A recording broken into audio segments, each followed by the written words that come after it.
بسم الله الرحمن الرحیم. نن راځو پر دې خبره کوو چې ورکسپیس څه کار کوي. ورکسپیس آیکن چې دا ته موږ ورکسپیس ویلی شو.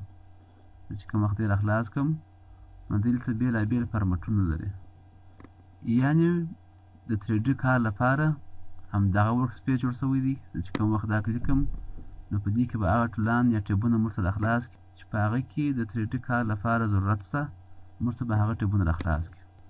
که چیرې زه راسم فوټوګرافي ته نو په دې کې به هغه ټیبونه ځای پر ځای شوي دي چې یو عکاس خپل عکس په فوټوشاپ کې څنګه جوړوي او کومو ټولانو ته ضرورت شته هغه ټولان ته وجود لري.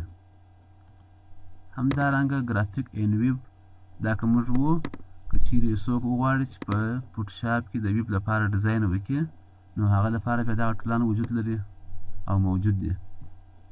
او که غواړي چې په خپله خوښه باندې ورکسپیس جوړ کړي نو هغه هم کولی شو. زه بیرته ایسنشل وم، دې پینل ته یو کالم ویل کېږي او دې پینل ته بل کالم ویل کېږي، یعنې دا کالم په سنګل کالم پېژندل کېږي او دا کالم په پراخ کالم پېژندل کېږي. دلته پینل ګروپ وجود لري: لایر ټاب، چینل ټاب، پات ټاب، او دې ساحې ته پینل ویل کېږي. لایر پینل، چینل پینل، هم پت پینل. موږ کولی شو چې دا کالم پراخ او کمبره کړو. چې دا کشوم نو پراخیږي او که یې بیرته دا طرف ته بیایم کمبره کېږي تر خپلې ټاکل شوي اندازې پورې. همدارنګه دغه سنګل کالم کولی شم چې کشه کړم او کولی شم چې بیرته یې کمبره کړم. خو که چیرې موږ کش یا پراخ کړو نو دلته به موږ د هیسټوري مکمل نوم ووینو او پراپرټیز هم ووینو. او که دا چیرې موږ بیرته کمبره یا نری کړو نو نومان به ورک کړي.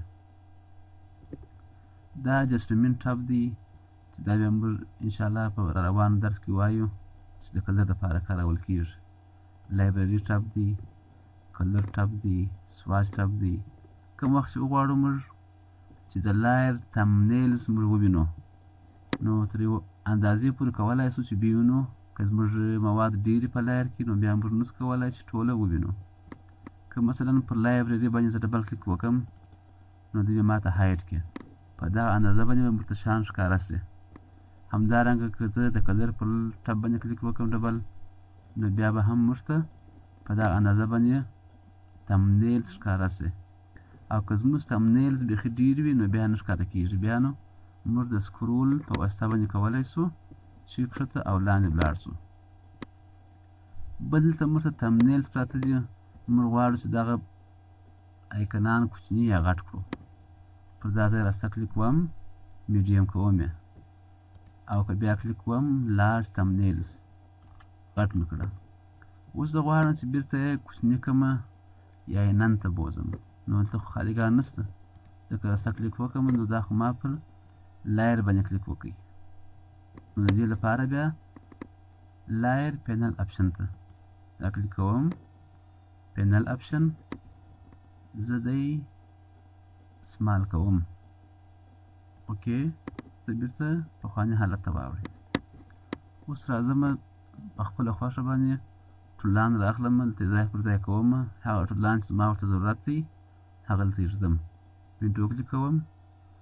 دلته موږ د 3D پینل څخه نیولې بیا تر ټول پریسیټ پورې دې ټول ته موږ پینلونه ویلی شو یا سنګل پینلونه. اوس راځم په خپله خوښه باندې ټیبونه رااخلم او د ځان لپاره یو د خوښې وړ ورکسپیس جوړوم. اکشن کلیک کوم، اکشن ته ځای پر ځای شو اتومات. بیا راځم وینډو ته، برش سیټینګ، دا ځای پر ځای شو.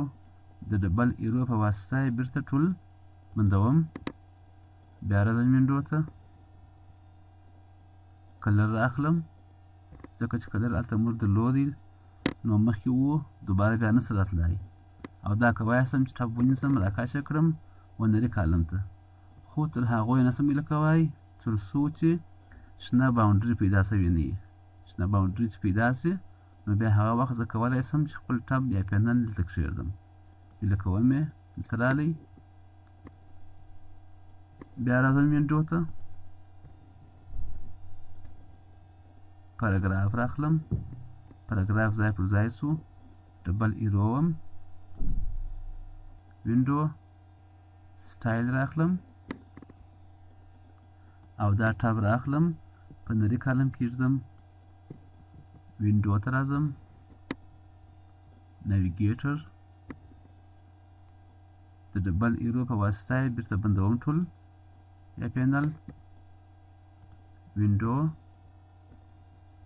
انفو راخلم او د ډبل ایرو په واسطه یې بیرته بندوم موږ په خپله خوښه باندې ورک سپیس جوړ کړئ او هغه ټولام راواخیسته چې موږ هغه ته ضرورت و نو زه غواړم چې دغه ورک سپیس سیو کړم د بل وخت لپاره ورک سپیس ته راځم نیو ورک سپیس دلته په خپله خوښه نوم ورکوم نیو 1 سیووم یې اوس موږ سره د نیو 1 په نامه باندې ورک سپیس پیدا سو که زه چیرې اسنشل وم او ریسیټ اسنشل یې کړم نو پخواني حالت ته واوښتئ ډیفالټ حالت ته او که زه ورک سپیس راسم نیو 1 وم نو په کوم حالت کې چې موږ سیو کړی وو هم په هغه حالت کې بیرته موږ ته ښکاره کړئ وینډو ته راځم زه غواړم چې په خپل ورک سپیس کې تغییر راولم کلیپ سوم د ډبل ایرو په واسطه یې بیرته کلوزوم وینډو ته راځم نوټ وم د ډبل ایرو په واسطه یې بیرته کلوزوم مثلا موږ دغونه تغییر راوستی په ورک سپیس کې نو زه غواړم چې بیرته یې په همدغه نامه باندې وساتم زه دوباره بیا راځم نیو ورک سپیس ته هغه نوم ورکوم نیو 1 زه چې کوم وخت د سیو بټن پر ووهم نو دی ماته وایي وایي په دغه نامه باندې مخکې ورک سپیس جوړ شوی دی آیا غواړې چې ریپلیس یې کړې آیا غواړې چې په هغه نامه یې بدل کړې زه ورته وایم چې یس اوس که موږ وګورو هم په هغه نامه دی خو دغه تغییر پکې راغلی که زه موشن ته راسم او دوباره بیرته راسم نیو 1 ته نو کوم شیان چې موږ اپډیټ کړه هغه پکې راغلي دي لیر خو مو ووایه کوم وخت چې زه پر دغه ځای ډبل کلیک وکړم سواچ باندې ډبل کلیک کوم نو کوم وخت چې موږ دغه میډیم یا لارج ته واړوو نو زموږ پیکسل بیس لیر یا ویکټور بیس لیر به د خپل حالت څخه میډیم یا لارج حالت ته واوړي چینل ټب وهم دلته موږ عکس لرو او عکس دی موږ ته په RGB کلر ښکاره کوي که زه چیرې یوازې ریډ وم دی موږ ته ریډ حالت یا سور رنګ ښکاره کوي که ګرین وهم زرغون رنګ ښکاره کوي او که بلو وهم شین رنګ ښکاره کوي کوم وخت چې دی وم نو دی دغه ټول رنګونه سره میکس کوي دغه رنګ موږ ته په نتیجه کې په لاس راکوي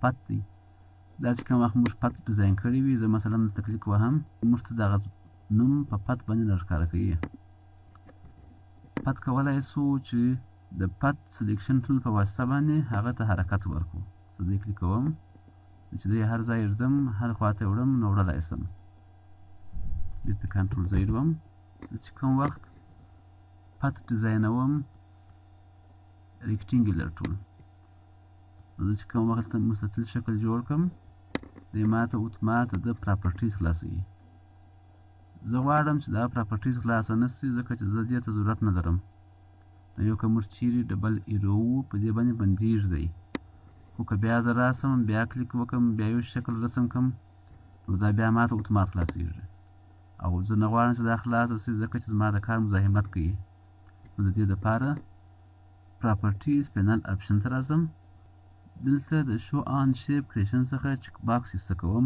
ان چې کوم یې د ډبل ایرو په واسطه باندې بیرته پراپرټیز بندوم اوس که موږ راسو یو شکل رسموو نو موږ ته به پراپرټیز نور نه کې راخلاص او بل موږ غواړو چې لایر چینل ټب پت همدارنګه لایبرري د اجسټمنټ ټب دی سواچ دی غواړو چې دغه ټیبو د نومونو په اندازه باندې دغه ساحه کوچنۍ سي راځم پریفرنس ته په پریفرنس کې ورک سپیس راځم په ورک سپیس کې لارج ټب څخه چک باکس ایسته کوم او اوکې کوم نو به موږ ته د ټیبو د نومانو په اندازه باندې هغه ساحه کوچنۍ سي دا و د ورکسپیس معلومات همدارنګه په لیرو او کالمونو کې د تغییر راوستل.